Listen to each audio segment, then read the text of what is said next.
describe what they look like? I could, but it would probably take a whole lot of time. The reason I state that, when I got out in 1989, we had cataloged 57 different species. You have individuals that look very much like you and myself that could walk among us and you wouldn't even notice the difference, except for some of the things that they might be able to go ahead, even in a dark room, and touch an object and go ahead and identify what color that object might be. They would have a heightened sense of smell, sight, hearing.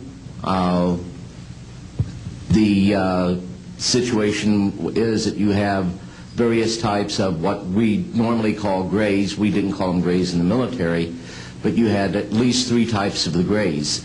You had some that were much taller than we were.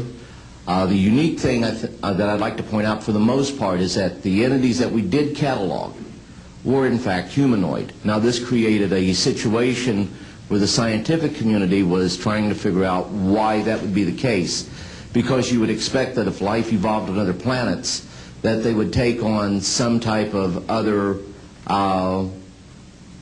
being, so to speak, not necessarily look humanoid or be bipedal such as we are. But apparently we got quite a few of the species out there that are humanoid in appearance. And that creates a question that yet has to be answered by science.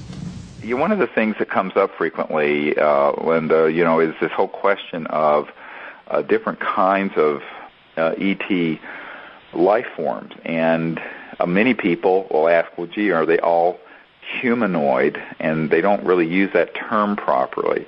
So I want to do some definitions first. The ET life forms that our contact groups have experienced and seen, and as you're going to hear about, photographed, are all humanoid in the sense that they are 2 arms, 2 legs, a head, and a torso, and are upright. And this seems to be a morphogenic field, as Rupert Sheldrake would call it, where apparently the universal concept of man, and by man I don't mean the gender male, but man as in a universal symbol, the kind of symbol that Leonardo da Vinci put inside a circle that showed man, that is like a 5-pointed star. If you look at a 5-pointed star, you got a head on top, 2 arms, 2 legs, and that's considered the most sacred universal symbol, by the way, is the 5-pointed star for that reason.